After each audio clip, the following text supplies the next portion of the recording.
The world outside is growing quiet, and a story is waiting for you in the stillness. Welcome to Midnight Murmurs Studio, your safe harbor from the noise of the day. Find a comfortable place, close your eyes, and let the story begin. Before our story begins, a gentle reminder for your peaceful rest. For the deepest sleep, it's best to keep your phone at a safe distance from your head. So please take a moment to place your phone on a nearby table or chair. And while it's in your hand for this last moment, a quick tap on like and subscribe becomes a quiet signal to us, a soft murmur in the dark that lets us know these stories are a comfort to you. It's what keeps our studio going. Thank you for that. Now, settle in and let the outside world fade away. Deep in the valley of Ironwood, where the trees grew thick and the moss grew thickest, ran a creek known as the Silver Vein. It wasn't a mighty river.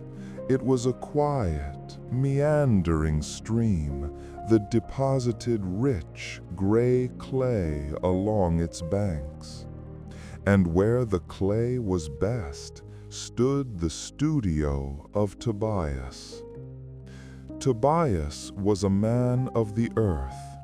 He was broad-shouldered, with hands that were permanently stained with the colors of the soil, red from iron, gray from slate, and brown from the riverbed. He wore a canvas apron that was stiff with dried clay, and he smelled of wet dust and wood smoke. His studio was an old barn converted into a sanctuary of mud. It was filled with shelves that reached the ceiling, crowded with bowls, vases, and mugs in every stage of drying. Some were pale gray and fragile, greenware.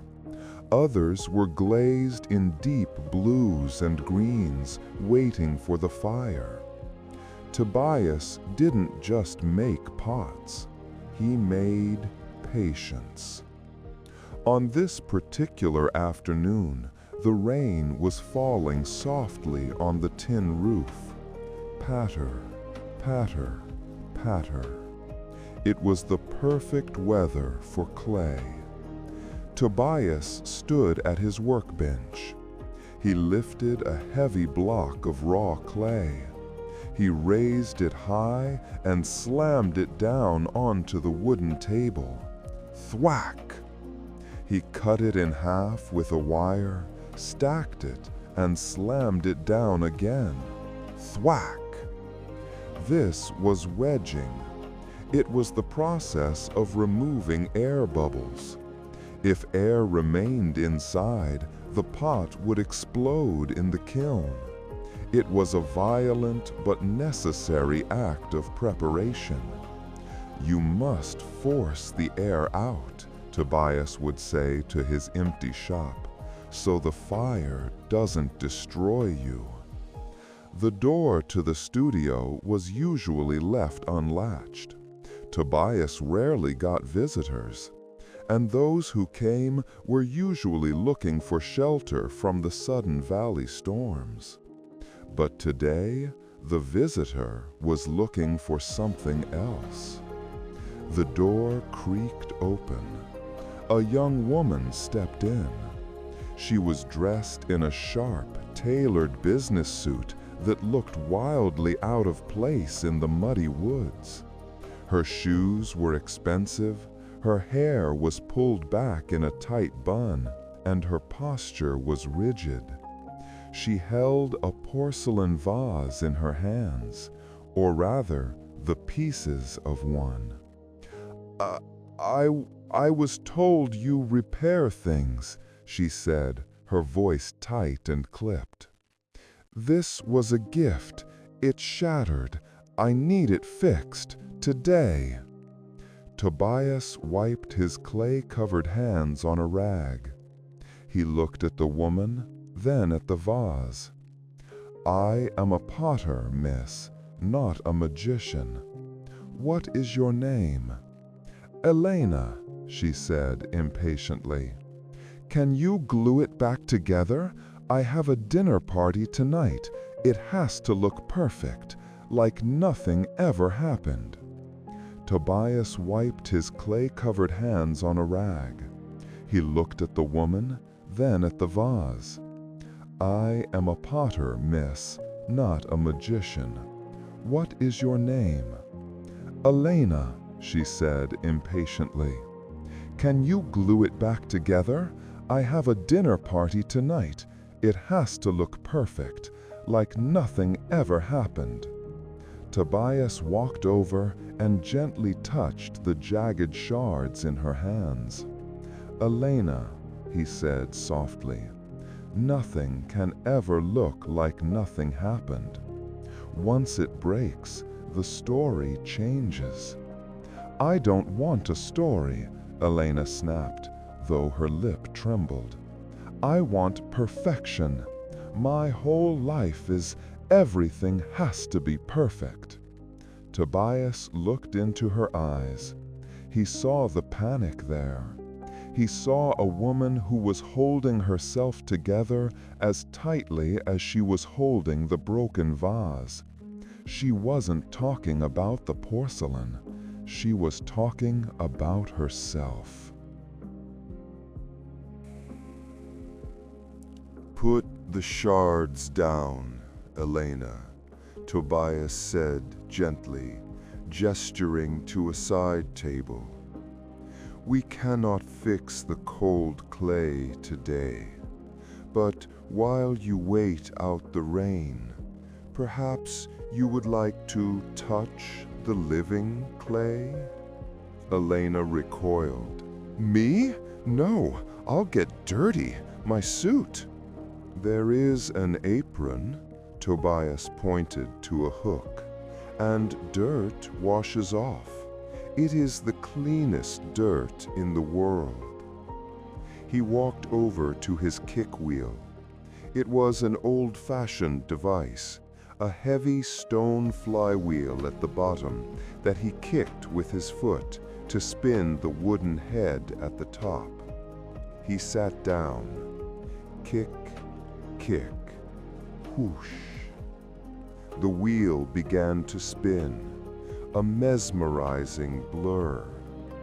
He took a ball of soft gray clay and threw it onto the center of the wheel. Splat. "Watch," he whispered. He wet his hands in a bucket of water. He leaned forward, cupping the spinning clay.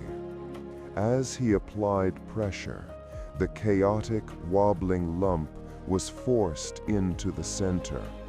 It stopped wobbling. It became a perfect, sleeping cone of gray. "This is centering," Tobias explained, his voice rhythmic with the wheel. "Before you can make anything, a bowl, a life, a decision, you must be centered. If you are off balance, everything you build will wobble and fall." Elena watched, mesmerized. The sound of the wheel, whir, hum, was hypnotic. The way the clay obeyed his hands seemed impossible. It looked so soft, so yielding, unlike her life, which felt hard and brittle. "Try it," Tobias said, sliding off the bench. "I can't," Elena said, stepping back. I'll mess it up. It won't be perfect." "It won't be," Tobias agreed cheerfully. "It will be a disaster. That is the point. You need to learn how to collapse." Elena stared at him. "Learn to collapse?" "You are so afraid of breaking," Tobias said, nodding at the shards on the table. that you have become rigid. But clay? Clay is soft. If it falls, we just mush it up and start again. Clay forgives. You need to learn forgiveness, Elena. He held out the apron. Elena looked at her expensive shoes. She looked at the rain outside. She looked at the spinning wheel, waiting for her. She felt a strange pull in her chest, a desire to let go, just for a moment, to stop holding the sky up. Slowly, with shaking fingers, she unbuttoned her blazer. She rolled up the sleeves of her silk blouse. She took the canvas apron and tied it around her waist. It smelled of earth. She sat at the wheel. "Good," Tobias smiled, handing her a wet ball of clay. "Now, throw it down. Don't be polite. Slam it." Elena took a deep breath. She raised the clay, and with a grunt of frustration that surprised even her, she slammed it onto the wheel. Splat! It was off-center. It was ugly. It was messy. And for the first time in years, Elena felt a tiny spark of freedom. Elena pushed her hands against the clay. It fought back. The wheel was spinning fast. Whir, hum. The lump of gray mud felt cold and gritty against her palms. As she pushed harder, trying to force it into submission, the clay wobbled violently. It knocked her hands back and forth, vibrating up her arms, shaking her shoulders. "It's not listening to me," Elena cried out, frustration rising in her voice. "It's fighting me." Tobias stood beside her, calm as a mountain. "It fights because you are fighting," he said softly. "You are trying to dominate the earth. You cannot dominate it. You must negotiate with it." He reached over and dipped a sponge into a bucket of warm water. He squeezed it over the clay. Squelch, drip, drip. The water ran over the spinning clay, turning the rough surface into a slick, shiny mirror. It created slip, a silky mixture of clay and water that acted as a lubricant. "More water," Tobias instructed, "and tuck your elbows in. Anchor them into your ribs. If your body moves, the clay moves. If you are still, the clay will become still." Elena took a deep breath. She tucked her elbows deep into her sides, locking her body into a tripod of stability. She leaned forward. This time, she didn't push. She simply held her ground. She cupped her hands around the spinning mound and squeezed gently, letting the water do the work. The sensation was incredible. The clay slipped through her fingers like thick silk. The grit was gone. It felt cool, smooth, and endlessly spinning. Slowly, miraculously, the wobbling stopped. The lump of clay rose up between her palms, responding to her steady pressure. It transformed from a chaotic, shaking rock into a perfect sleeping cylinder. It was spinning at high speed, but it looked completely motionless. It had found its center. "There," Tobias whispered. "Do you feel that?" "It feels quiet," Elena whispered back, afraid to break the spell. "That is the eye of the storm," Tobias said. "The world is spinning around you, Elena.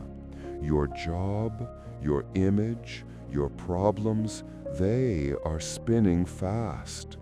But in here," he tapped his own chest, "you must be the stillness." For the first time in months, the knot of anxiety in Elena's stomach loosened. She watched the clay spin. It was hypnotic.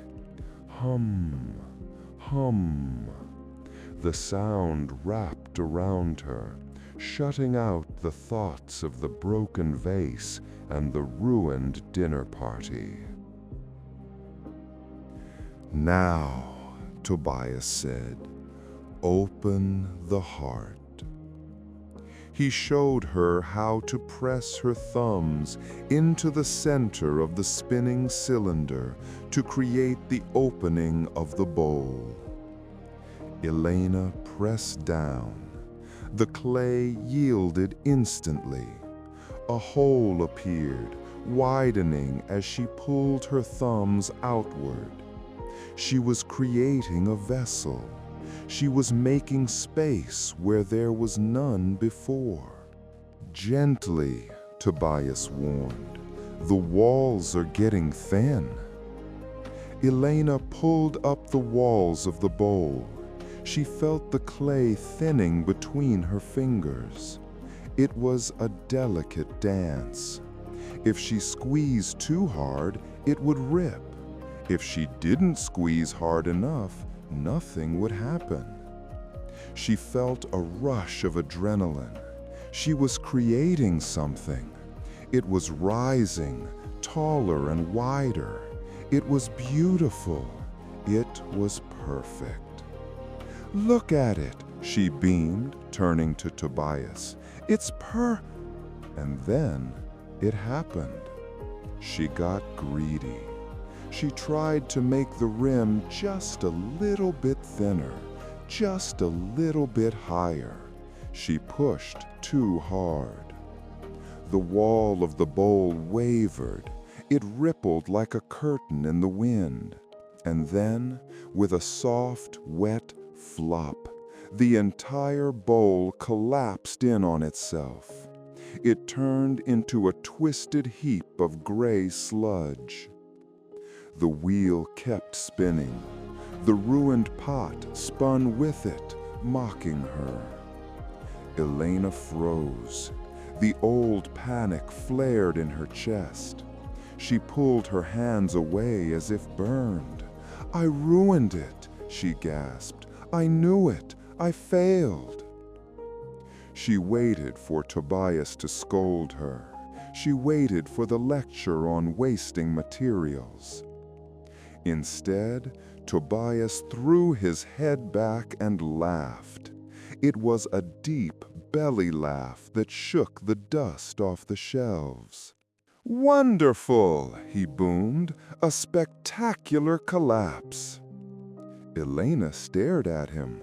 "Why are you laughing?" Tobias stopped the wheel. He reached over, picked up a handful of the ruined clay, and squished it back into a ball. "Elena," he said, smiling kindly, "it's just mud. It's not a mistake. It's just mud. We wedge it and we start again. The clay doesn't remember that it fell. Why should you?" He looked at her clay-covered hands, her ruined manicure, the splatters of gray slip on her silk blouse. "Look at you," he said gently. You are messy. You are imperfect. And you are still here.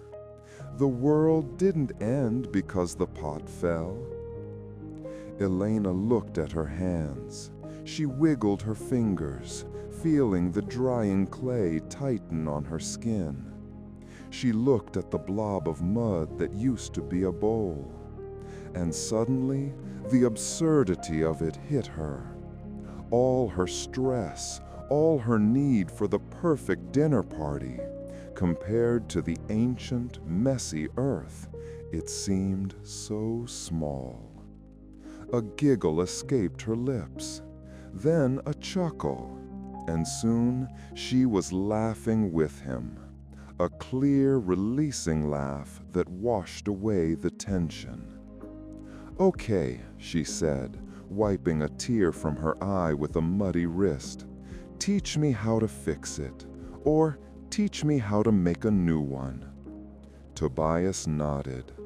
"We will make a new one. But first, let us look at your broken vase. I think you are finally ready to learn the art of gold." The rain outside had slowed to a gentle drizzle, a whispering mist that wrapped the barn in silence. Inside, the pottery wheel was still. Tobias had moved to his finishing table, a sturdy oak bench illuminated by a single warm overhead lamp. Elena stood beside him. She had washed the clay from her hands, but she felt different, lighter. The fear of getting dirty had vanished. "Now," Tobias said, placing the shards of the shattered porcelain vase on a velvet cloth, "we do not hide the damage, we honor it." He opened a small ceramic jar. Inside was a sticky amber-colored sap. "This is urushi lacquer," he explained. "Tree sap, stronger than any modern glue." Then he opened a tiny vial. It contained pure gold dust. It shimmered in the lamplight like captured starlight. Tobias poured a small mound of gold dust into the lacquer. He used a fine palette knife to mix them. Scrape, mix, scrape. The amber sap turned into a liquid stream of molten gold. "In the East," Tobias murmured, "this art is called Kintsugi, golden joinery. They believe that when something has suffered damage and has a history, it becomes more beautiful, not less." Tobias picked up a fine brush made of rat hair, delicate and precise. He painted the edges of a broken shard with the golden lacquer. Brush, stroke, brush. He pressed the shard against the main body of the vase. He held it there. The gold oozed out slightly, creating a glowing seam. "You wanted it to look perfect, Elena," Tobias said softly, picking up the next piece. "You wanted to pretend it never broke. But if we did that, we would be lying. The vase broke. That is the truth." He fit the next piece. The puzzle was coming together. "But look," he whispered, "the gold doesn't hide the crack. It highlights it. It says, 'Here is where I was weak, and here is where I am now strong.'"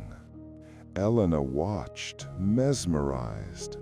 The ugly, jagged cracks were transforming before her eyes. They were becoming rivers of gold running through the white porcelain. The vase wasn't just being fixed, it was being dignified. It's beautiful, Elena breathed. It looks more valuable than before.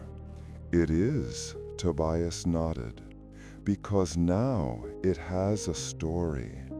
Before, it was just a vase like thousands of others. Now, it is the only one in the world with these golden scars. An hour passed. The vase stood whole again on the table. It gleamed in the dim light, the white porcelain crisscrossed with veins of gold that looked like lightning bolts. It stood proud, holding its shape, stronger than it had been when it was new. Tobias wiped his brush. He looked at Elena. "You are like this vase, Elena," he said gently.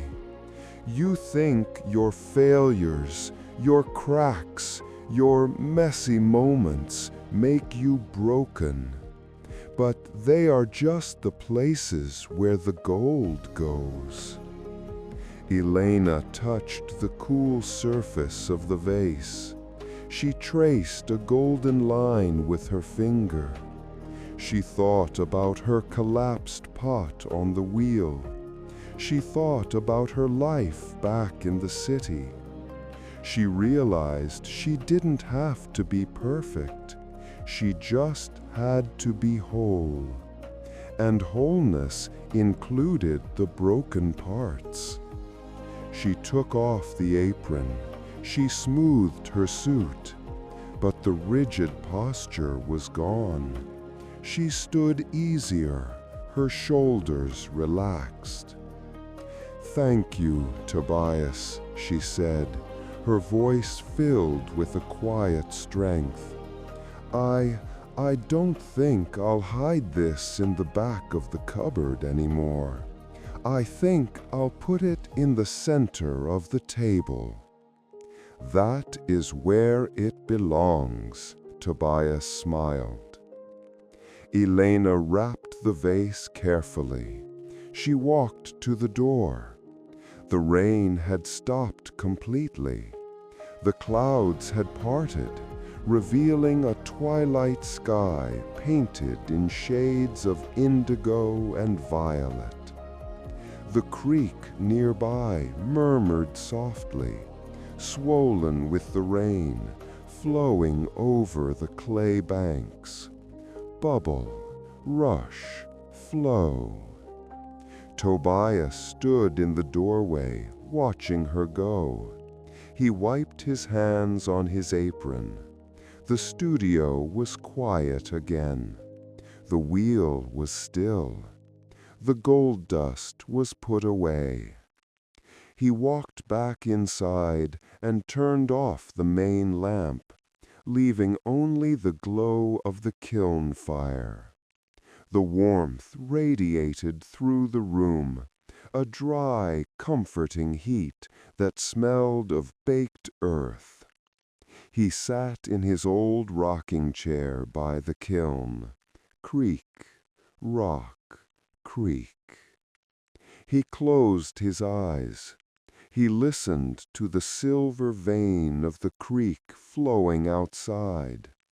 He thought about the clay, how it rises, collapses, and rises again, how it breaks in the fire and is mended with gold. It was a good cycle, a peaceful cycle. Tobias's breathing slowed. The heat of the kiln wrapped around him like a heavy blanket. The smell of the dust and the wood smoke lulled him. In the heart of the silent valley, amidst the pots waiting to be born, the potter drifted into a deep, clay-heavy sleep, knowing that everything broken could be mended, and everything mended was beautiful. And so, our story comes to a gentle close. May your mind be calm, and your dreams be kind. If you're still listening, we'll be waiting for you here again with another story from Midnight Murmurs Studio. Until then, sleep well.